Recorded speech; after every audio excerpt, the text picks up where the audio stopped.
8월 25일 금요일입니다. 오늘은 골로새서 2장 11절부터 마지막 23절입니다.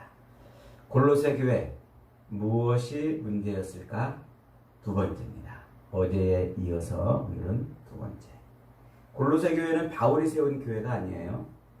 또 직접 가서 가르쳐 본 적도 없는 그런 교회입니다. 그럼에도 불구하고 바울이 골로새 교회의 형편을 굉장히 아주 잘 알고 있어요.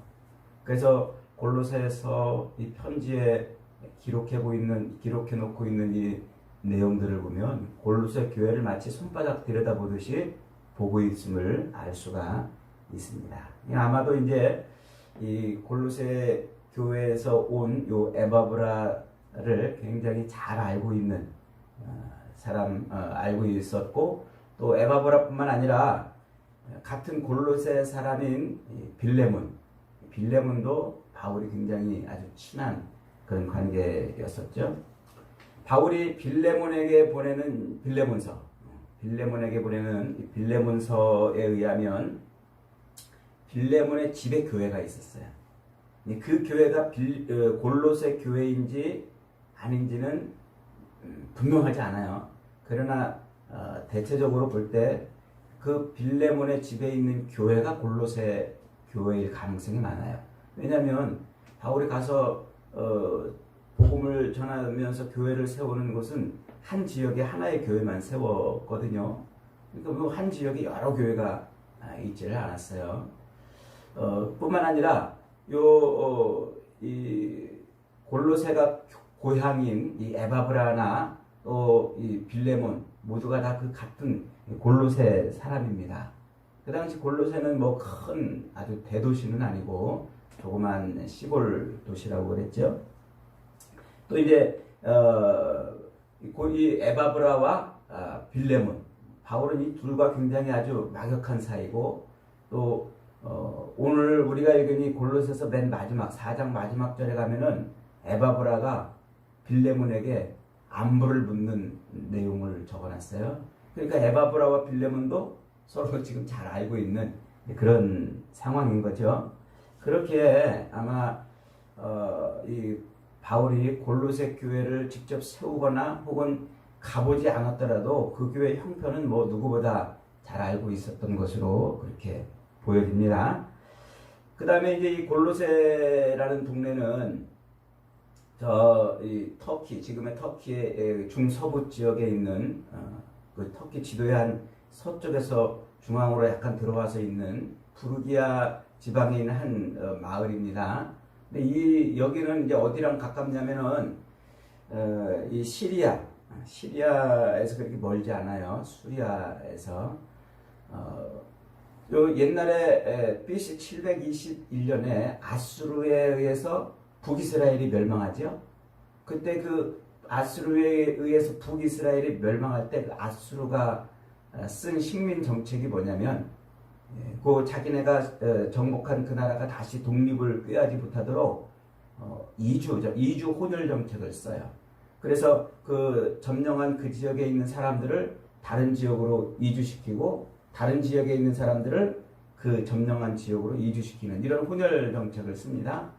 그래서 이 북이스라엘 사람들이 사마리아의 수도에 있는 사람들뿐만 아니라 북이스라엘 전체 사람들이 아수르에 의해서 저 시리아 아수르 너머로 이렇게 이주를 해요. 그리고 이주를 해서 거기서 가까운 지역이 바로 지금 이 부르기아 골로새 지역이에요. 그러니까 북이스라엘은 그때 완전히 소멸합니다. 멸망합니다. 그리고 사마리아 사람들, 남아있는 그 북이스라엘 사람들은 이방인들과 섞여서 혼혈 민족이 됐다고 그래가지고 유대인들이 개처럼 여기잖아요. 그러니까 여기에 남아있는, 이스라엘 본토에 남아있는, 가나안 땅에 남아있는 그들도 혼혈 족속이 되었지만, 이주되어서 간 그 이스라엘 백성들은 여기저기로 이제 흩어지게 되는데, 그 흩어진 곳 중에 하나가 이제 골로새, 또 라우디게아, 히에라볼레, 요 지역과 가까운 곳이란 말이죠. 그러니까 그 망한 이스라엘 백성들이 그 지역으로 흘러 들어왔을 가능성이 많아요. 그리고 더 중요한 것은 이제 BC 한 220년쯤에 셀레우코스 왕조, 셀주크 왕조라고 그랬죠. 그 셀주크 왕조의 안티오쿠스 3세가 이 로마나 그리고 저 밑에 프톨레미아 이집트로부터 공격을 받으니까 강한 나라를 만들고 싶어 가지고 이 터키 지역, 자기들의 그 수도가 있던 그 지역 가까운 곳에 저 멀리 있던 사람들을 이제 인구를 이제 유입시켜요. 이주시키죠. 그래서 이 골로새, 라오디게아, 히에라볼리 이 지역으로 유대인들을 이주시켜요. 유대인들. 그 유대인들을 이주시켜 놓고 그 골로새라는 도시를 만들죠. 자기 부인의 이름을 따서 골로새라는 도시를 만들어 놓은 거예요. 그러니까 이주시켜서 신도시를 만들어 놓은 거죠. 그러니까 그 지역은 유대인들이 이제 아주 오래전부터 뿌리를 내리고 사는 그런 동네가 되는 겁니다. 그리고 이제 나중에 오늘날 그 골로새는 도시는 아주 골로새나 라오디게아, 히에라블리는 온천만 지금 유적으로 남아 있고 도시가 사라져 버렸어요. 근데 유적을 발굴할 거 아닙니까? 그 유적을 발굴해 보니까 그 당시에 로마 시대의 골로새 지역에서 화폐를 굉장히 많이 발행했어요. 옛날 화폐는 종이가 아니고 다 동전 아닙니까? 그 동전 화폐들을 상당히 여러 종류의 화폐들이 발견이 됐는데 그 골로새 지역에서 발견되는 화폐들의 대부분 로마 황제의 화상이 새겨지지 않고 이방 그 헬라 신들의 형상이 새겨져 있어요. 신의 형상. 그러니까 그 골로새 지역은 로마 황제의 형상을 새긴 돈을 발행한 게 아니라 오래전부터 그 이방 신들, 헬라 신들을 섬기던 그 지역인 것을 알 수가 있어요. 제가 이 배경을 지금 이렇게 자세하게 말씀을 드리는 이유는 그곳이 이 골로새 지역이 지금 어떤 지역인가 하니까 이방인들이 굉장히 다양한 신들을 섬기던 그런 지역이고 또 아주 오래전부터 이스라엘 백성들이나 그리고 유대인들이 유입되어서 살고 있는 그런 곳이라는 것을 지금 말씀드리려는 거예요. 그 이유는 이 골로새 교회 형편이 오늘날 우리 한국 교회 형편과 너무나 닮아 있어요. 아주 비슷합니다. 그래서 이 골로새 교회에서 바울이 지금 골로새 교회 문제를 지적해내고 있는 이 문제들이 대부분 오늘 한국 교회들이 정신 차려야 될 그런 문제들이기 때문에 이런 배경들을 특별히 말씀을 드렸습니다. 바울이 골로새 교회의 형편을 듣고 그 골로새 교회가 무슨 문제를 가지고 있는지를 세 가지로 진단했다고 그랬죠. 그래서 첫 번째로는 세속 철학, 헬라 그리스 철학이겠죠. 세속 철학과 영지주의 철학과 그리고 유대교의 신비 사상이 결합이 된 영지주의 신앙의 근거를 두고 있는 그런 신앙생활을 하고 있기 때문이라고 그랬습니다. 그 다음에 두 번째로는 그 유대인들의 영향을 받아서 그 지역에 이제 유대인들이 아주 오래전부터 이주해 살고 있었다고 그랬잖아요. 그러니까 그 유대인들의 영향을 받아서 예수를 믿으면서도 예수 믿은 표지, 구원받은 표지를 할례를 행하고 율법을 지키는 것으로 나타냈어요.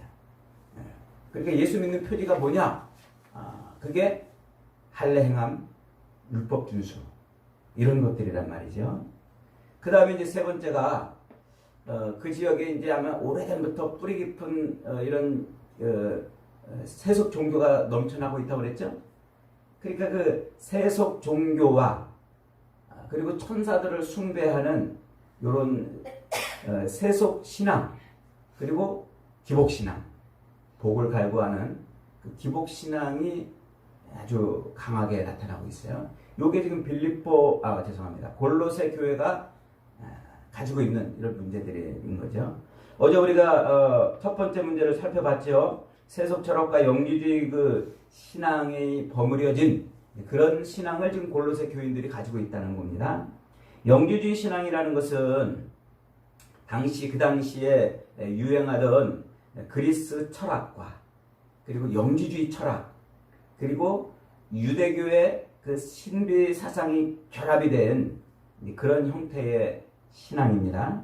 그러니까 눈에 보이는 세계, 물질의 세계는 악하고 눈에 보이지 않는 정신세계, 영의 세계는 선하다 이렇게 보는 이원론, 세상을 그렇게 선과 악의 구조로 보는 거예요. 그 이원론의 시각으로 세상을 바라보면서 이 악한 세상에서 구원을 받으려면 어떻게 해야 된다고 그랬죠?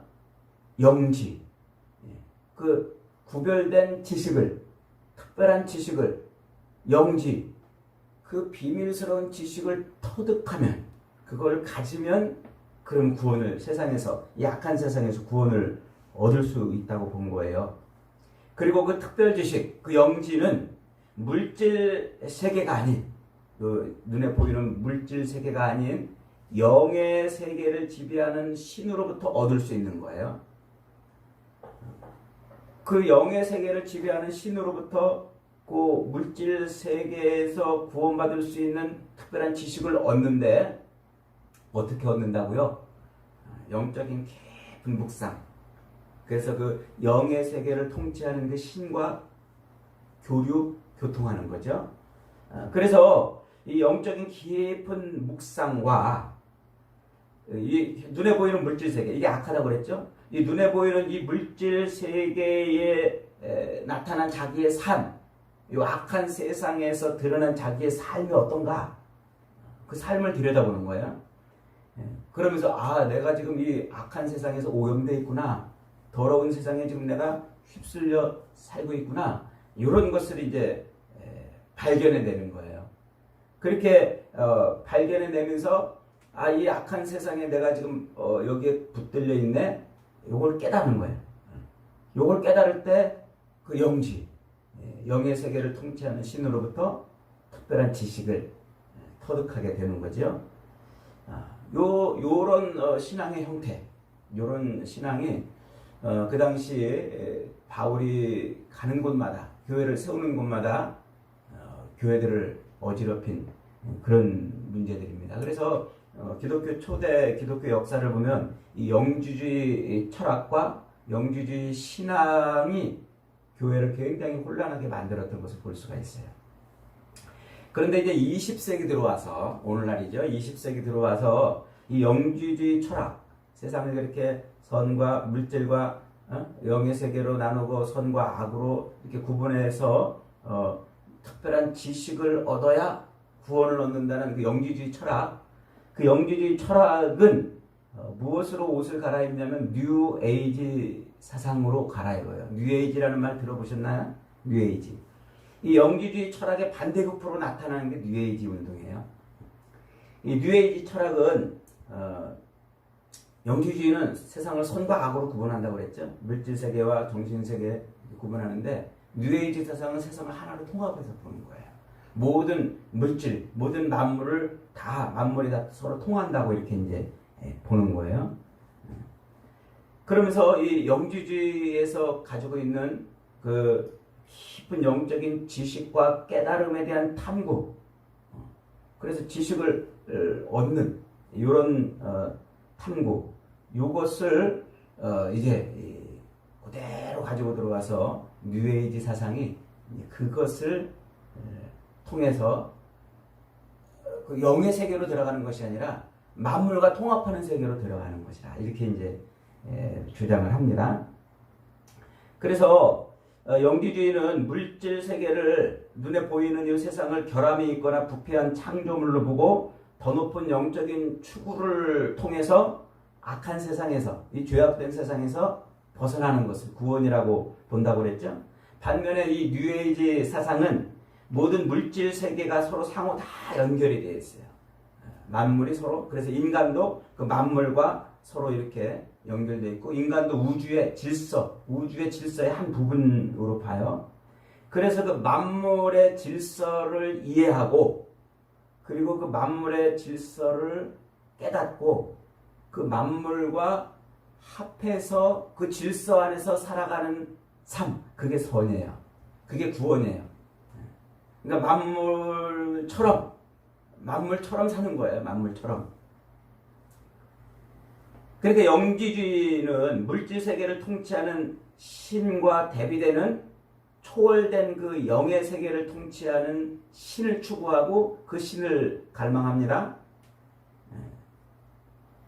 그래서 그 신이 영지, 특별한 지식을 자기에게 주어서 그 구원을 얻는 그런 것을 갈망하는데, 뉴에이지 사상은 모든 존재에 신이 다 있어요. 그리고 그 신은 하나입니다. 그 하나인 일원론적 신, 그 내재되어 있는 만물에 그 내재되어 있는 신과 내가 합일, 하나가 되는 거예요. 이렇게 달라요. 뉴에이지 사상하고. 그래서 만물 속에 있는 이 신과 하나가 되는 그런 단계에 올라가는 것, 이게 뉴에이지 사상이 추구하는 선이에요. 그래서 이 영지주의는 영지, 이 영적인 지식, 비밀 지식을 통해서 물질 세계의 영향으로부터, 약한 세상으로부터 벗어나는 것을 강조하는데, 이 뉴에이지는 깊은 묵상, 만물의 그 질서, 이 우주와 자연의 이 현상들의 내 삶의 일부를 거기다가 맞춰 사는 것. 그래서 깊은 묵상과 자아 성찰을 통해서 자아를 실현하는 거예요. 그래서 내 삶의 변화를 이끌어내는 것. 그리고 그 변화된 삶이 어떤 이 세상의 삶이 아닌 영적인 것에 도달하는 삶이 되도록 만드는 것. 이게 뉴에이지 사상의 핵심이에요. 요렇듯 서로 다른 듯 그러면서도 같은 듯 이 두 사상이, 두 철학이 교묘하게 섞여가지고 우리 기독교 안으로 들어왔어요. 그래서 우리 기독교 안에서도 요 서로 다른 듯 그러면서도 같은 듯한 요 사상의 영향을 받아서 우리 기독교도 얼핏 보면 영지주의와 비슷하고 뉴에이지랑 또 비슷하고 이런 이제 고리들이 많이 있어요. 그래서 서로 이게 합해져가지고 교회 안에 들어와서 이것이 신앙인 양 그렇게 우리를 오늘 가르치고 있는 이들이 있단 말이에요. 그 대표적인 현상 중에 하나가 큐티예요. 큐티 많이 들어보셨죠? 개인 경건의 시간. 그래서 큐티는 성경 말씀 한 구절을 읽고 그 말씀을 깊이 묵상하면서 그 말씀 속에서 나의 죄를 끄집어내고 나의 잘못을 끄집어내고 내가 그런 잘못으로부터 내 생활에 이 말씀에 비춰보니까 이러이러한 게 잘못됐네. 이게 죄네. 그래서 그걸 돌이켜서 내 삶을 바르게 끌고 가는 것. 이게 이제 큐티의 기본 구조 아닙니까?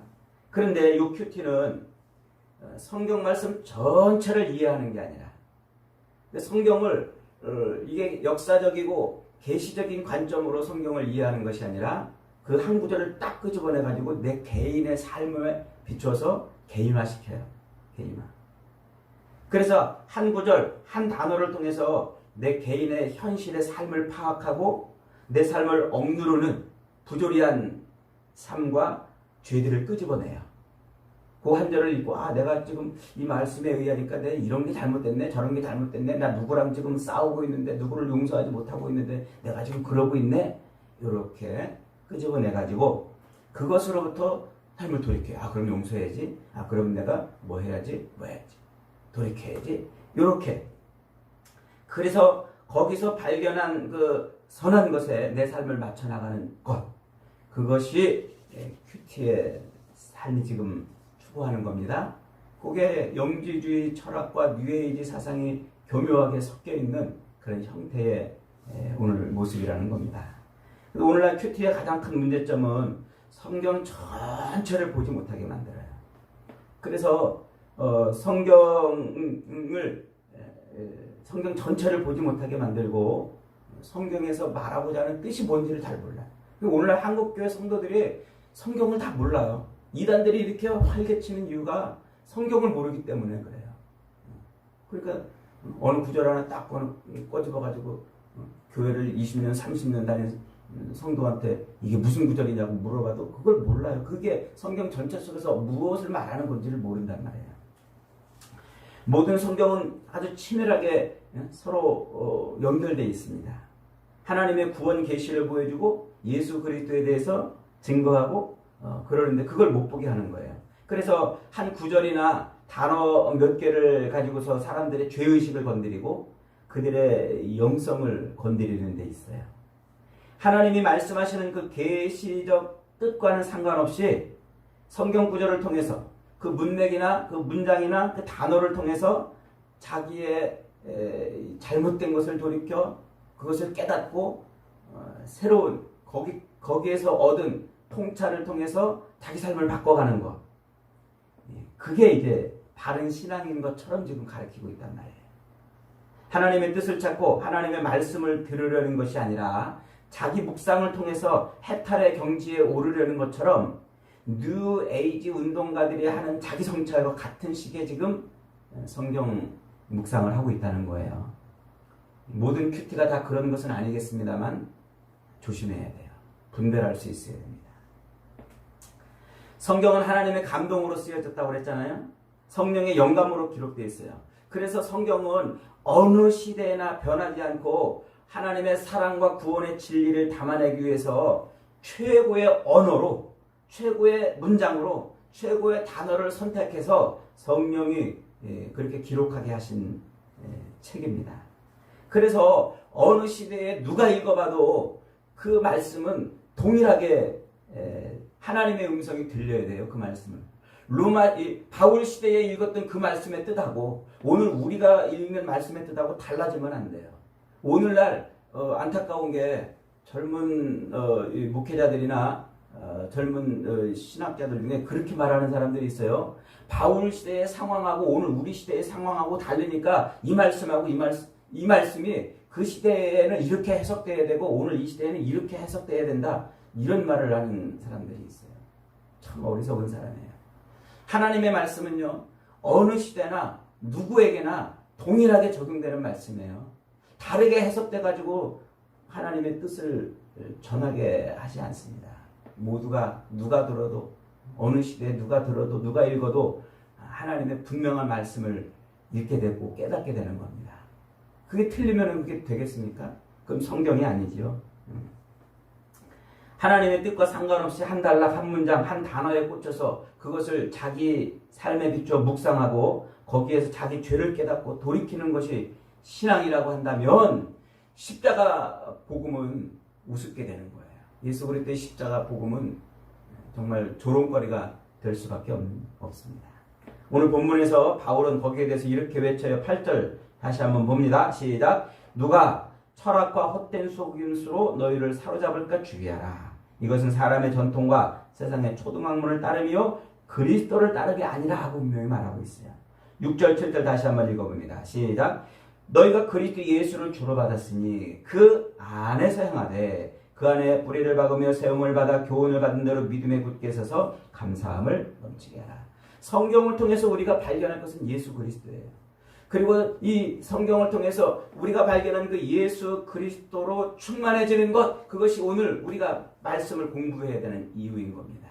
이런 교묘한 세상 철학과 세상 사상에 이렇게 섞여가지고 복음의 진리가 훼손되면 안 되는 거예요. 그걸 바울은 다른 복음이라고 지금 말하고 있는 겁니다. 두 번째 문제는 유대인들의 영향으로 예수를 믿으면서 구원받은 표지, 구원받은 표지를 뭘로 삼았다고 그랬어요? 할례와 율법 지킴으로 삼았다고 그랬죠? 이 할례와 율법 지킴의 문제는 이미 로마서와 갈라디아서에서 충분히 여러 번 강해를 했습니다. 이 로마서와 그리고 갈라디아서에서 강해를 많이 해놨으니까 그걸 자꾸 다시 한번 읽어보세요. 말씀 묵상을 홈페이지 들어와가지고 계속 여러 번 읽어보시기를 권합니다. 오늘 11절에서 바울은 골로새 교인들을 향해서 이렇게 말해요. 11절 시작. 또 그 안에서 너희가 손으로 하지 아니한 할례를 받았으니 곧 육의 몸을 걷는 것이요 그리스도의 할례니라. 16절에서 또 이렇게 말합니다. 그러므로 먹고 마시는 것과 절기나 초하루나 안식일을 이유로 누구든지 너희를 비판하지 못하게 하라. 그래, 교회 안에 들어와가지고 예수 믿는 표지가 뭐냐? 너 예수 믿는 표지가 뭐야? 할례를 안 받았어? 너 그럼 예수 안 믿는 거야. 너 율법을 안 지켜? 그럼 너 신앙생활 잘못하는 거야. 이렇게 지금 주장하고 있다는 거예요. 그래서 골로새 교인들이 지금 예수 믿는 표지, 그 표지를 뭘로 삼았냐면 몸의 흔적, 율법을 그 할례를 나타내는 표식을 행하고 율법을 지키는 안식일과 절기를 지키는 이게 예수 믿는 표지라고 지금 그렇게 주장을 했다는 거예요. 근데 시간 관계상 원고를 오늘 다 설명하지 못합니다만 오늘날 한국 교회도 이런 형태의 예수 믿는 표지가 뭐냐 해가지고 이런 율법 종교적 계명을 지켜내는 것이 예수 믿는 표지라고 이렇게 가르치는 프로그램들이 많아요. 제자 훈련으로 포장된 여러 그런 훈련들이죠. 그래가지고 한국 교회 안에도 이런 종교적 계명을 혹은 교회가 정하는 어떤 규칙들 이런 것들을 지키지 않으면 마치 믿음이 없는 것처럼 그런 어떤 종교적 계명이나 교회들의 규칙들을 잘 행하지 않으면 마치 신앙이 없는 것처럼 예수를 안 믿는 것처럼 그렇게 가르치고 그렇게 심한 말로 협박을 합니다. 이거는 다른 복음이에요. 다른 복음. 우리 인간이 구원받는 유일한 길은 오직 십자가, 예수 그리스도의 십자가를 믿는 것밖에 없어요. 그런데 한국 교회 안에 이런 율법 준수 같은 교묘한 혼합신앙이 판을 치고 있어요. 그래서 제자훈련으로 포장된 그런 많은 프로그램들, 이런 프로그램들이 우리 한국 교회를 그렇게 혼탁하게 만들고 있어요. 교회의 규칙들을 정해놓고 그것이 마치 종교적 계명인 것처럼 가르치고 그 허들을 넘지 못하면 믿음이 없는 것처럼 그런 삶을 살아내지 못하면 구원받지 못한 것처럼 그렇게 말해요. 그래서 종교적 규율과 계명들, 행위들을 지킴으로 구원받은 표지를 보여주라는 거죠. 그런 것들을 지킴으로 너 예수 믿은 표지를 그런 것들을 지킴으로 보여주라 이렇게 주장하는 겁니다. 그래서 그런 규율들, 그런 규칙들 이런 것들을 굉장히 강조를 해요. 예컨대 이제 11조 안 하면 어떻게 돼요? 구원 못 받은 건가요? 11조 생활 안 하면? 또 주일 성수 안 하면 지옥 간다고 가르치는 것이에요. 목회자의 말에 순종하지 않으면 마귀 자식처럼 그렇게 강조하는 것. 교회가 정한 교인들의 그 생활 규칙 그것을 지키지 않으면 믿음이 없는 것처럼 가르치는 것. 그게 모두 다 십자가를 우습게 만드는 거예요. 십자가에 달려 예수 그리스도의 그 희생을 아주 웃음거리, 조롱거리로 만들어 버리는 겁니다. 15절 말씀 같이 한번 읽어봅니다. 15절 시작. 통치자들과 권세들을 무력화하여 드러내어 구경거리로 삼으시고 십자가로 그들을 이기셨느니라. 그런 인간의 머리에서 나온 그런 모든 계명들과 규율들과 규칙들 그런 것들이 아니라 십자가로 우리의 구원을 완성하셨다는 거예요. 십자가로 그 모든 것들을 다 우습게 만들어 버렸다는 거예요. 십자가로 그들을 구경거리로 삼았다는 말은 다음 시간에 설명 한번 더 하겠습니다만은 로마 개선 장군이 들어올 때 포로를 끌고 오잖아요. 그런 포로를 끌고 오는 것처럼 구경거리로 만들었다는 거예요. 그래 우리의 구원의 표지를 뭐라는 거예요? 그런 어떤 계명들, 교회가 정해놓은 규칙들, 그런 종교적 계명이라고 만들어 놓은 그런 것을 지킴으로써 우리가 구원받은 표지를 드러내는 것이 아니라 우리가 구원받은 표지는 오직 내 안에 계시는 성령을 통해서 드러내는 거예요. 그래서 예수 그리스도 그 하나님이 역사의 수레바퀴를 굴려가시면서 시온에다가 세우는 그 십자가, 예수 그리스도의 그 십자가 복음을 아멘하고 믿을 때 그리스도가 나의 주가 되잖아요. 그러면서 내 안에 주의 성령이 들어오신단 말이에요. 성령이 내 안에 들어오심으로 말미암아 내가 성전이 되고 그러므로 말미암아 성령의 삶을 사는 거예요. 그래서 내가 구원받은 표지는 성령의 열매로 나타나는 것이지 그런 종교적 계명을 지키는 것으로 나타나는 것이 아니라는 겁니다. 근데 안타깝게도 오늘 우리는 그런 종교적 계명을 지켜야 구원받은 표지처럼 그렇게 가르치고 교인들을 그렇게 끌고 가는 그런 교회들이 많이 있어요. 이게 오늘날 골로새 교회의 그런 문제들이 오늘 한국 교회에도 지금 그대로 있다고 지금 할 수가 있습니다. 여러분, 우리가 예수님을 영접하여 십자가에 달려 돌아가신 예수를 나의 구주로 받아들이는 순간 우리는 하나님의 자녀로 거듭납니다. 수준은 떨어져도 그 즉시 신분은 자녀로 변한다고 했잖아요.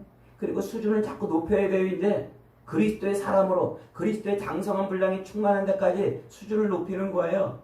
그것이 우리가 오늘날 교회를 통해서 말씀을 공부하고 신앙생활을 해 나가는 겁니다. 그러면서 우리는 이 계시된 성경 말씀을 통해서 그리스도를 발견하고 그리스도의 그 십자가 복음을 받아들임으로 말미암아 우리가 내 안에 들어오신 그 성령의 도우심을 받아서 그리스도로 충만해지는 거예요. 그리스도가 내 삶을 장악하게 하시는 거예요. 십자가에 달려 돌아가신 그 예수 그리스도가 내 삶을 장악하고 내 머리가 돼서 내 모든 것을 통치하는 그런 수준으로 올라가는 거예요. 그 예수님이 이 땅에 오셔서 이렇게 말씀하시잖아요. 아무든지 나를 따라오려거든 자기를 부인하고 자기 십자가를 지고 나를 쫓을 것이니라 그러잖아요. 그러니까 여러분, 예수님께서 그 십자가의 삶을 사셨는데 그걸 따라 사는 거예요. 그 십자가가 뭐라고 그랬습니까? 내가 죽어 너를 살리는 거라고 그랬죠.